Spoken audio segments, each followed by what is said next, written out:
Good morning. Welcome to your early morning intuitive guidance for this fine Saturday. I'm Dr. Bonnie Nussbaum. Welcome, welcome. I'll wait for some of my practical rebels to start rolling in here. I hope you have a wonderful Saturday. I was just out and it's really cool and a little bit damp. Not too bad. We had a little bit of rain last night, but everything is still brown. Good morning, Abigail. Glad you are here. You are the first one popping on. That is awesome. And usually once someone starts popping in, then they start rolling in fast. Good morning, Mel. Glad you are here. Welcome. Welcome, welcome. We have a nice little reading from the Last Arrow book. And it actually isn't the part that I thought I was going to be led to read to you. Good morning, Peggy. Welcome. Welcome to those of you who've slid past while I was looking down at the book. But there's another whole part that I want to read at some point. Just haven't been guided to do so yet. Good morning, good morning. Glad you're all here. And the little counter is not keeping up with you again. Good morning, Judy. I saw Gwen go past. Welcome to everybody. Glad you're here. And what this is just two little paragraphs that I'm going to read for today. Good morning, Cindy. Excuse me. And then the longer part, Spirit will let me know when it's the right day to read you the rest of this.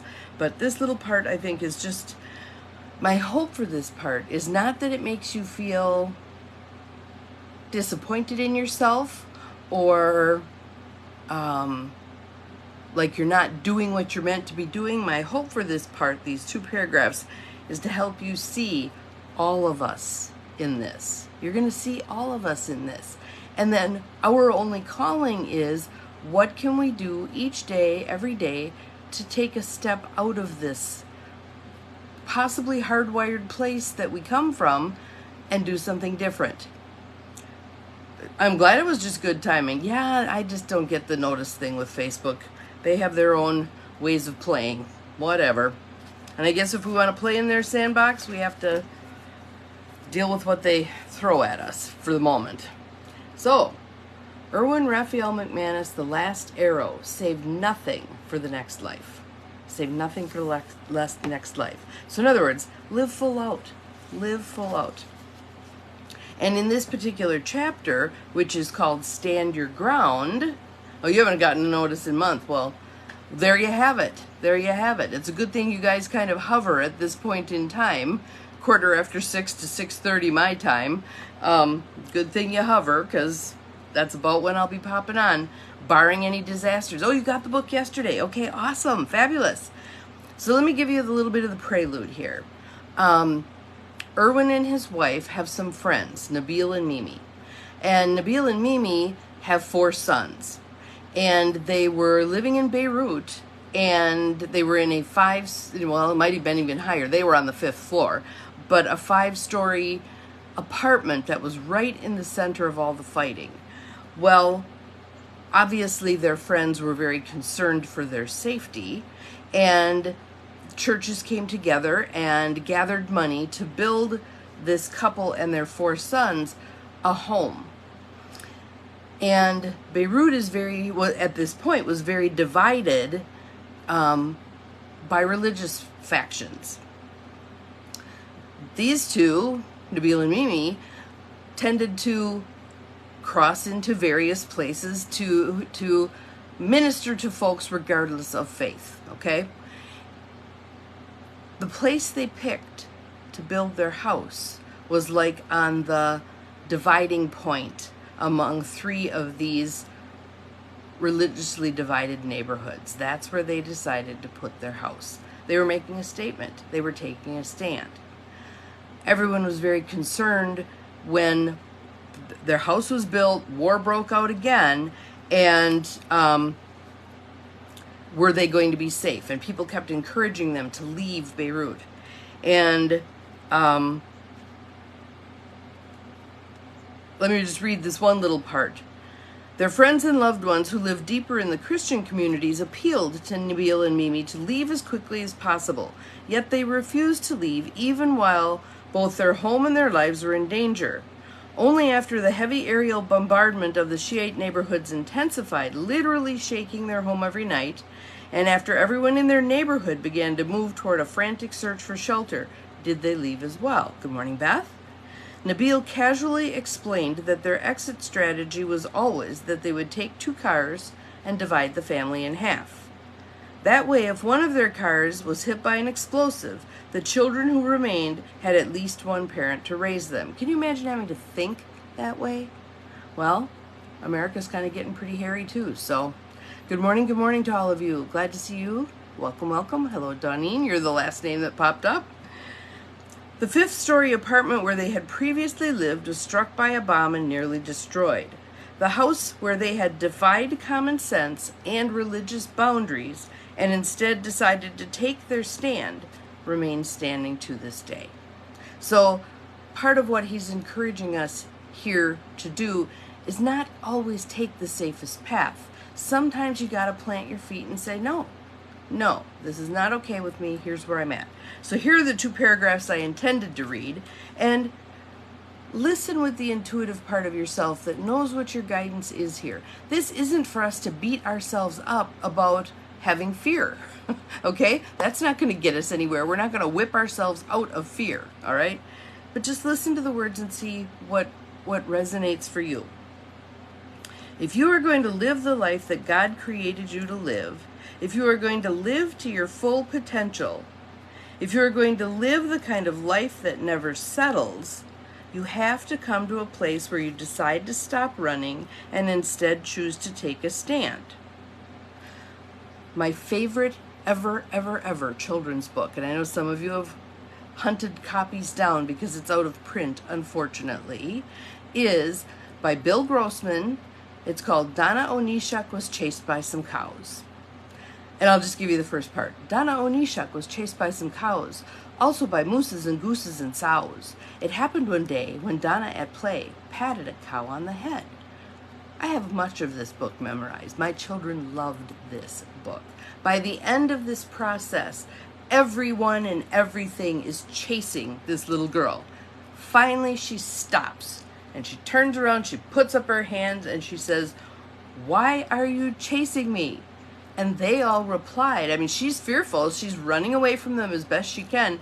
She's fearful. They say, "Head pats," they said. "We want pats on the head." Her head pats were so good, they wanted more. That was the gist. So the end of the book is everybody standing around patting each other's head. It's a lovely little book, but it also has that theme of stop running. Stop running away from what you fear. Oftentimes when you turn around and you face it, A, it comes back down to size, and B, what you were running from wasn't chasing you for that reason anyway. It's an awesome little book. Bill Grossman, Donna Onishuk Was Chased by Some Cows. Okay, so let's go back here. And I'm just going to read the last part of that again. If you are going to live the kind of life that never settles, you have to come to a place where you decide to stop running and instead choose to take a stand. And I'm not talking about taking a stand on issues or dogmas or beliefs. Those things come and go and are often circumstantial. Here, what it means to take a stand is far more profound and central to who you are. You have to eventually stop trying to be what everyone else wants you to be. Okay, how many of us just went, ooh? Because that is exactly what we were taught to do, especially as little girls. Go along to get along, be nice. 4-letter word, nice. Okay? You eventually have to stop trying to be what everyone wants you to be, and you have to stop choosing to become only what comes easy to you.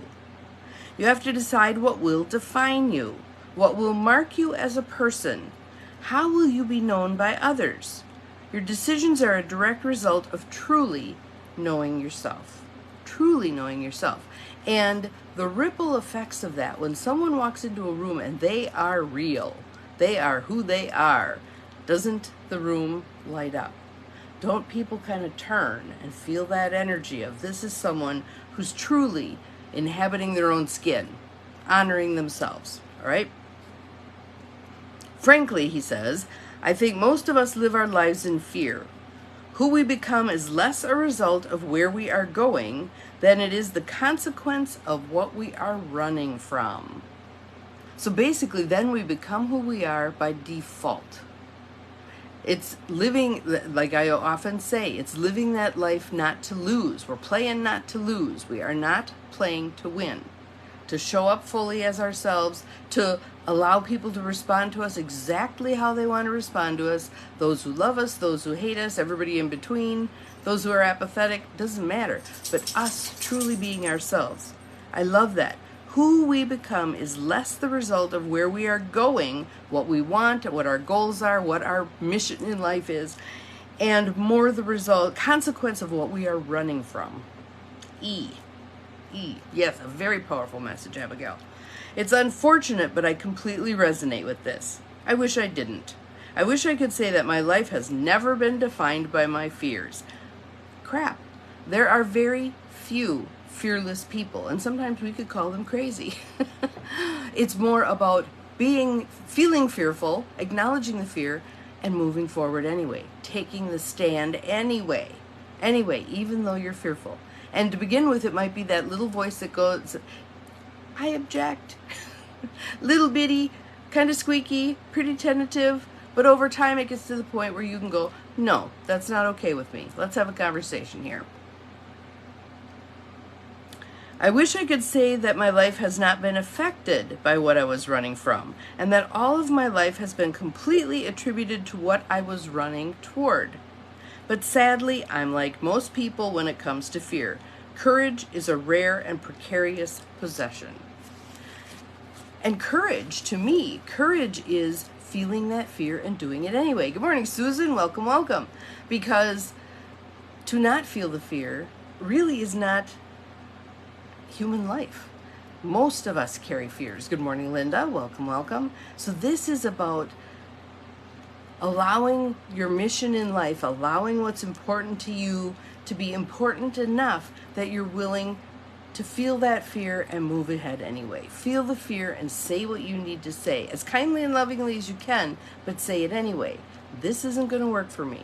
Let's have a conversation, okay?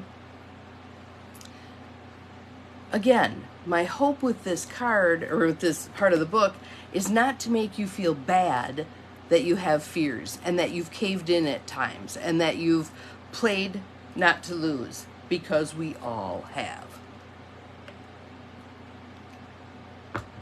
It is to challenge yourself, to do some things, to try some things.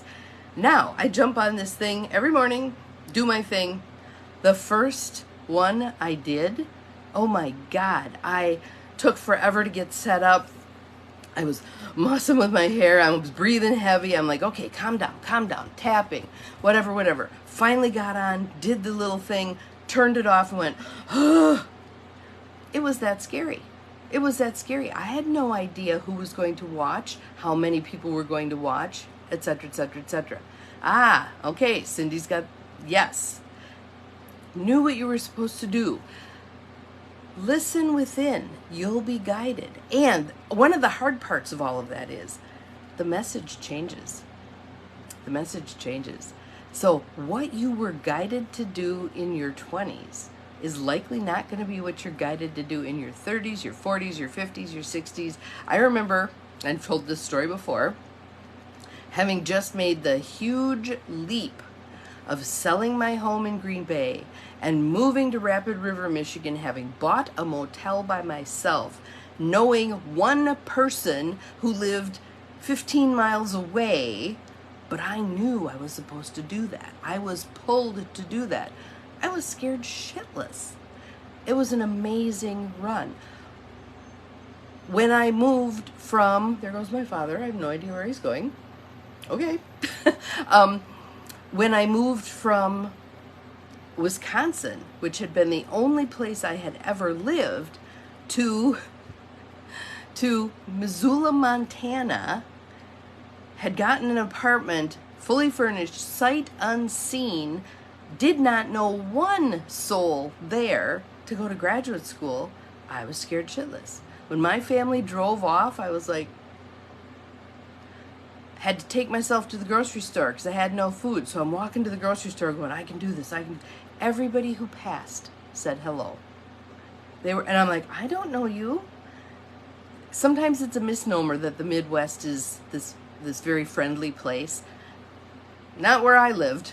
I mean, people did not say hi. Even now, people won't raise their eyes when they walk past you. They won't say hi. Sometimes I just say hi to see if I can goad them into responding. Make a connection here. Get off your phone. Make eye contact. Let's have a little bit of a conversation, okay? So, anywho, those are two examples from my life where I took the leap. And it felt like a leap. It was not a baby step. It was a leap. But we can do baby steps. So, Wednesday, when I felt like I need to do something, I need to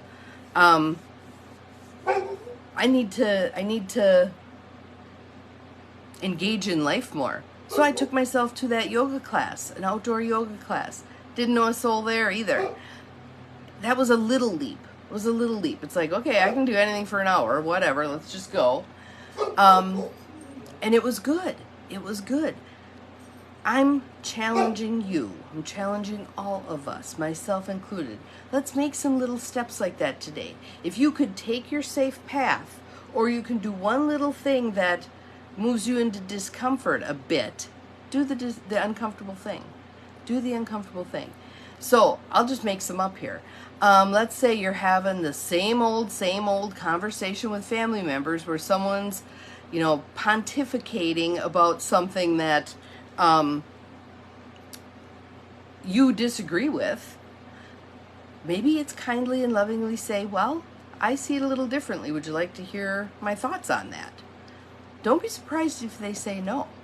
And if they say no, that's fine. You took your little step. You took your little step. If they say whatever, I'm sure you're, those people who the only good opinion is their opinion, you can be the person who's kind of helping them practice learning to listen.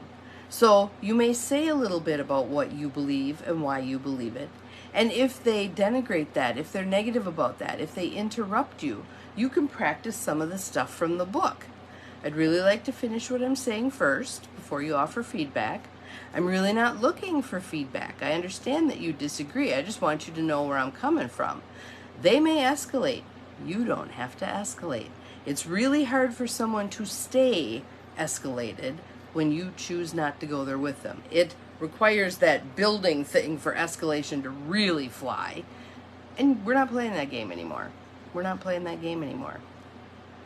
It might be something you want or need or whatever, and typically you don't ask. You just kind of hope either someone figures it out and grants that to you, or you go along without saying it. So yesterday I did one of those. We have another Michigan Interfaith Power and Light board meeting, a retreat in Lower Michigan. I'm living in Wisconsin now. I have a dog and a dad to deal with. So I sent an email to the director and said, I'm wondering if I could Zoom in for this one instead of physically showing up. And she's got this little thing called an owl. I don't know if you've ever, it sits in the middle of the table when we're having meetings, and when anybody talks, it turns to that person. And that's what's broadcast via the Zoom link to those who can't be present. It was the coolest little thing, an owl. Technology. But I asked, I said, would it be okay if I don't come in person this time? Can I do it via Zoom? And they were okay with that. And I'm excited. I'm pleased with myself for asking. That met my needs. It's going to meet my family's needs, including my fur baby. Going to be a whole lot more effective for me. I asked. So that was another one of those little leaps. It might be going someplace you haven't gone before. I'm going to make stuff up here again. I've got this whole pile of scrap metal that I want to drop at the metal recycling place, and I've never been there, and I'm uncomfortable going by myself. I'm going to load it up and I'm going to take it in. I'm going to go have a conversation with so-and-so who owes me money, a kind, loving conversation, but it's time that payments start coming in. Good morning, Susan. Welcome, welcome. All these little things that we put off, we don't do, we justify and rationalize why not today. Well, it might rain today, so I won't take the medal in today. We play these games with ourselves. We delude ourselves. That yesterday when we had the card about the illusion, stop creating those illusions. Be present. Be real. Be realistic. Look at reality. What is it really? Instead of through my lenses, whatever my lenses are, what is the reality of this situation? People in relationships, I think it is so interesting to watch how people turn their partner into someone that their partner is not. Oh, he's such a kind, loving guy. He listens so well, blah, blah, blah. And here's this Neanderthal who, can't think beyond the end of his nose in terms of compassion for other people, etc., etc. Really pay attention. What is the reality of your situation? I have a friend of a friend who dates all these guys, and all they want is money to borrow her car, for her to take them out to eat, etc., etc., etc. And I'm like, wow. But she paints them as something, well, he just needs a little help. He just needs a hand up. He just needs blah, blah, blah. And my thing to her has been, what is he doing for himself? What is he doing for himself? Other than trying to find sugar mamas, what is he doing for himself? And if he doesn't know what to do for himself, you've offered him opportunities. Well, you could try this, or you could try that. And they don't. That's their choice. That does not mean you have to rescue and try to save them. There, pontificated a little bit. Anywho, that is our little section for today. That is our little section for the day. And it just caught my attention, the back of the book. Before you die, live the life you were born to live. Most of us are of a certain age. We're in the final third of our lives. Before we die, let's live the life we're meant to live. All right? Have an awesome Saturday. Take a few little steps. Let's see how it goes. Put some stuff in the feed. I see I have things here to respond to, which is good. Put it out there. Put it out there. Let's help each other. Be of support. That doesn't mean we have to offer advice. It can mean we're just holding big space as people work through their life issues. Love you all. See you tomorrow. Bye-bye.